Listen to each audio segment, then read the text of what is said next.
آج ہم ایک ایسی عظیم شخصیت کی بات کرنے جا رہے ہیں جن کا نام ہی صبر، استقامت اور اللہ پر کامل یقین کی علامت بن چکا ہے۔ جی ہاں، ہم بات کر رہے ہیں حضرت ایوب علیہ السلام کی۔ زندگی میں اکثر ایک سوال ہمارے ذہن میں آتا ہے کہ آخر اچھے اور نیک لوگوں کے ساتھ مشکلیں کیوں پیش آتی ہیں؟ یہ ایک بہت گہرا سوال ہے، اور حضرت ایوب علیہ السلام کی زندگی ہمیں اس کا ایک بہت ہی مؤثر جواب دیتی ہے۔ دراصل قرآن پاک میں ہمیں ایک ایسی ہستی کی مثال ملتی ہے جن کی پوری زندگی اس بات کا عملی نمونہ ہے کہ جب حالات انتہا سے زیادہ سخت ہو جائیں تو انسان کا رد عمل کیسا ہونا چاہیے، اور وہ ہستی حضرت ایوب علیہ السلام ہے۔ تو آئیے ان کی کہانی کا آغاز کرتے ہیں۔ یہ کہانی ایک امتحان سے شروع ہوتی ہے، ایک ایسا امتحان جس نے ان کے ایمان کو پرکھنا تھا۔ دیکھیے، آزمائش سے پہلے حضرت ایوب علیہ السلام کی زندگی نعمتوں سے بھری ہوئی تھی۔ ان کے پاس وسیع و عریض زمینیں تھیں، ان گنت مویشی تھے، ایک خوشحال اور محبت کرنے والا خاندان تھا، اور اپنی قوم میں انہیں بہت عزت کی نگاہ سے دیکھا جاتا تھا۔ لیکن سب سے بڑی بات یہ تھی کہ وہ ان تمام نعمتوں کے لیے اللہ کے بے حد شکر گزار اور عاجز بندے تھے، اور اپنی سخاوت کی وجہ سے بھی جانے جاتے تھے۔ آسمانوں میں فرشتے بھی حضرت ایوب کی اس نیکی اور شکر گزاری کی تعریفیں کیا کرتے تھے۔ یہ سب سن کر شیطان حسد میں مبتلا ہو گیا، اور اس نے اللہ تعالیٰ سے کہا کہ ایوب علیہ السلام تو آپ کا شکر صرف اس لیے ادا کرتے ہیں کیونکہ آپ نے انہیں ہر نعمت سے نوازا ہے۔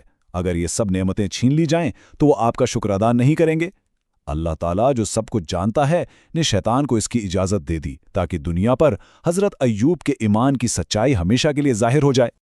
اور بس یہیں سے حضرت ایوب علیہ السلام کی زندگی میں آزمائشوں کا ایک طویل سلسلہ شروع ہو گیا، ایک کے بعد ایک مصیبت جو ان کے صبر اور ایمان کو پرکھنے کے لیے تھیں۔ سب سے پہلے ان کی دولت پر زد پڑی۔ ان کے سارے مویشی مر گئے، فصلیں تباہ ہو گئیں، اور دیکھتے ہی دیکھتے ان کے پاس کچھ بھی نہیں بچا۔ لیکن جب ان سے سب کچھ چھن گیا تو ان کا رد عمل کیا تھا؟ کوئی شکوہ، کوئی گلہ؟ بالکل نہیں، بلکہ وہ سجدے میں گر گئے اور کہا، اللہ جس سے چاہتا ہے دیتا ہے اور جس سے چاہتا ہے لے لیتا ہے۔ میری یہ ساری دولت اللہ ہی کی تھی اور اسی نے واپس لے لی۔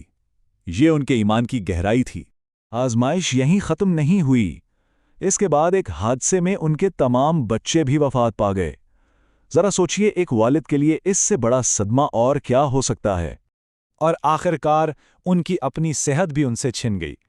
انہیں ایک ایسی شدید بیماری نے آ گھیرا کہ ان کا جسم بالکل کمزور ہو گیا، اور حالت یہ ہو گئی کہ دوستوں اور رشتہ داروں تک نے ان سے منہ موڑ لیا۔ ان کے ساتھ اگر کوئی تھا تو بس ان کی وفادار بیوی۔ لیکن اصل کہانی ان آزمائشوں کی نہیں، بلکہ حضرت ایوب علیہ السلام کے جواب کی ہے۔ ان کا رد عمل ہمیں صبر کے حقیقی معنی سمجھاتا ہے۔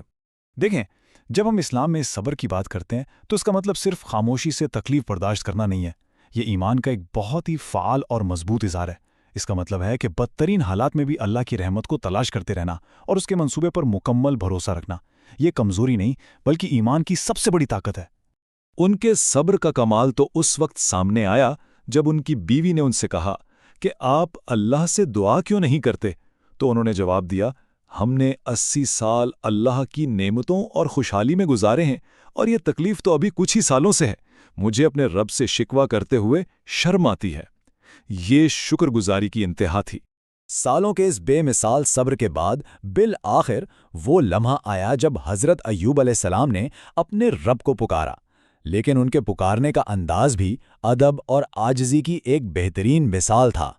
انہوں نے کوئی شکایت نہیں کی، کوئی سوال نہیں اٹھایا۔ انہوں نے صرف اپنی حالت بیان کی اور اللہ کی سب سے بڑی صفت یعنی رحمت کا واسطہ دیا۔ انہوں نے کہا، بے شک مجھے تکلیف پہنچی ہے، اور تو سب رحم کرنے والوں سے بڑھ کر رحم کرنے والا ہے۔ یہ دعا توکل اور ادب کا ایک شاہکار ہے۔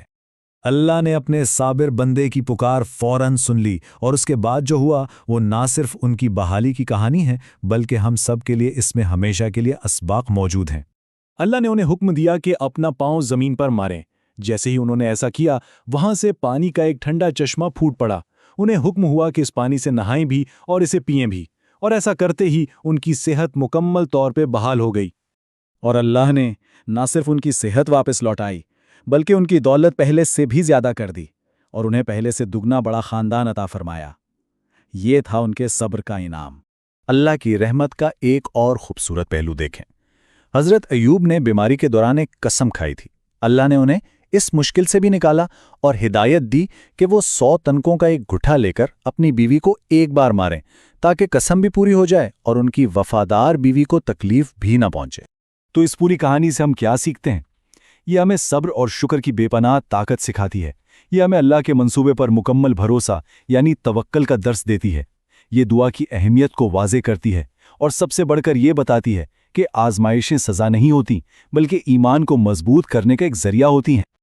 اور یہ حقیقت بھی یاد رکھنی چاہیے، جیسا کہ ہمارے پیارے نبی حضرت محمد صلی اللہ علیہ وسلم نے فرمایا کہ لوگوں میں سب سے سخت آزمائش انبیاء کی ہوتی ہے، تو کبھی کبھی آزمائش اللہ کے قریب ہونے کی نشانی بھی ہوتی ہے۔